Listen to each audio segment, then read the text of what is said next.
সারা দেশে যেসব এমপি প্রার্থীদের মনোনয়নপত্র বাতিল করা হয়েছে তারা সহ যাদের প্রার্থিতা বৈধ ঘোষণা করা হয়েছে তাদের বিরুদ্ধে আজ থেকে নির্বাচন কমিশন সচিবালয়ে আপিল দায়ের চলছে। এখন পর্যন্ত 11টির মতো আপিল দায়ের হয়েছে।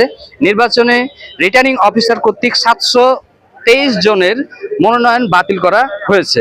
এর মধ্যে হেভিওয়েট প্রার্থীদের মধ্যে রয়েছে কক্সবাজার 2 আসনের জামাতের সহকারী সেক্রেটারি জেনারেল ও সাবেক সংসদ সদস্য HM হামিদুর রহমান আজাদ।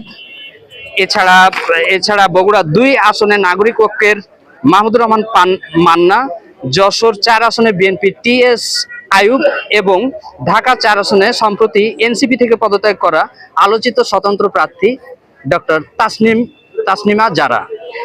এই আপিল যেমন মনোনয়ন বাতিল হওয়া প্রার্থীরা করতে পারবে, তেমনি রিটার্নিং অফিসার কর্তৃক বৈধ ঘোষিত হওয়া প্রার্থীদের বিরুদ্ধেও হলফনামায় দেওয়া তথ্যের অসঙ্গতির বিরুদ্ধে একই আসনের প্রতিদ্বন্দ্বী প্রার্থী সহ ব্যাংক, যে কোনো আর্থিক প্রতিষ্ঠান, সরকারি সেবা প্রতিষ্ঠান সহ যে কোনো নাগরিকও তাদের বিরুদ্ধে আপিল করতে পারবে।